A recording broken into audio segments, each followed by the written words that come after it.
This today's video is for coefficient of restitution, because just before this I had taught you about the elastic and inelastic collision or perfectly inelastic collision.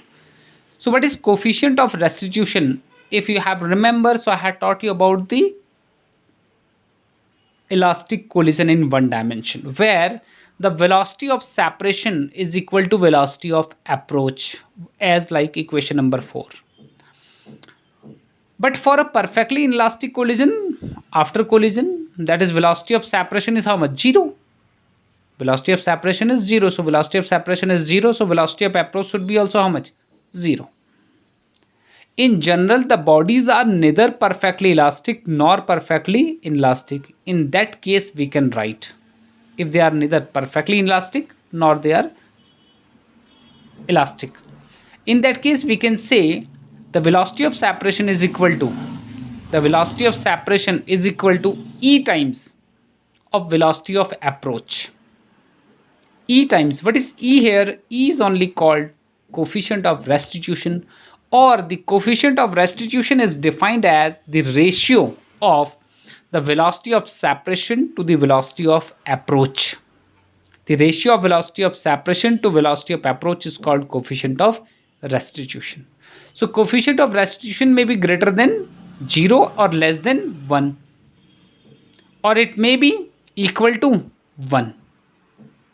Either the coefficient of restitution is greater than 0 or it is equal to 1. So he is saying that the constant E depends on material of the colliding bodies. This constant is known as coefficient of restitution. If E is equal to 1, then we can say it is a perfectly elastic collision. And if E is equal to 0, so we say it is perfectly inelastic collision.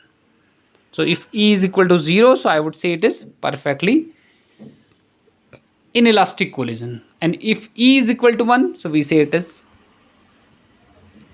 elastic collision, perfectly elastic collision. Is this clear? Understood or not? Coefficient of restitution, this is simply ratio of coefficient of velocity of separation to velocity of approach. That is called coefficient of restitution. Now suppose elastic collision in 2 dimension. Right now I told you that before collision and after collision the velocity was in same direction, but suppose it does not happen. So suppose before collision the body A is moving in this and body B was at rest, but after collision they had collision here. So after collision the body A is moving like this with velocity v1 and body B is moving with velocity this, that is called v2, and v1 is making angle theta from x-axis and v2 is making angle phi from x-axis after collision, but before collision both are moving in same direction. So what we have to do in this case, because the collision is elastic, so what should happen?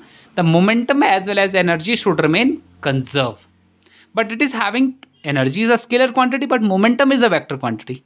So but see, before collision the momentum is having only one direction, but after collision the momentum is having two direction, because the particle is moving in this way, so it is having momentum along x-axis as well as momentum along y-axis. Understood or not? So that's why I have to find out both momentum. So along x-axis momentum is m1 u1, because this particle is at rest, is equal to m1 v1 cos theta, plus that is m2 v2 cos phi. This is cos phi here, near to theta and near to phi, and for particle 2 this is equal to 0. This is m1 v1 sin theta minus, for particle 2 this is particle 2, particle 1 and particle 2. Particle 2 is having this direction, so m1 v1 minus, that is m2 v2 into sin phi. This is along y-axis, because y-axis before collision there was no component along y-axis, so that's why its momentum was how much? 0 along y-axis. But after collision it is having direction, one is having upward, another is having downward, so that's why one is positive, another is negative. I am taking negative y-axis, so this is the momentum. But the same thing, another thing is kinetic energy before collision, kinetic energy after collision, because it's a scalar quantity, so I haven't to check out the direction. So after collision this plus this. Understood? Now simplifying these three equations, So I will get the value of velocity after collision and that is before collision. So if they are asking to you question in 2 dimensions, so this is only important for you. These 3 equations are important. The next small topic is left. This is called impulse. So I'm just concluding it here. Impulse and impulsive force. You know what is change in momentum? That is change in momentum, because second law of motion says the force is equal to rate of change of momentum. Dp upon dt is called. So what is dp here? Change in momentum. That is final momentum minus initial momentum is equal to integration of dp from initial momentum to final momentum, or I can write that is dp upon dt, multiplying and dividing it by dt. So dp upon dt is called f, that is called f into dt. F into dt, integration of t1 to t2. So this is only called change in momentum. So this change in momentum is only called impulsive force, which is acting for a small interval of time, which is acting for a very small interval of time. So this is called impulse. So I'm just reading it for your knowledge. So when two bodies collide and they exert force on each other, and while in contact, the moment each body changes due to their force on it exert on the others on an ordinary scale, the time duration of this contact is very small while they are colliding, yet the change in momentum is sizable. So still we can find out change in momentum. This means that the magnitude of force must be large. Force must be large. On the ordinary scale, such large force acting for a very small duration is called impulsive force. The force may not be uniform while the contact lasts. So that's why the changing force, it is showing like this.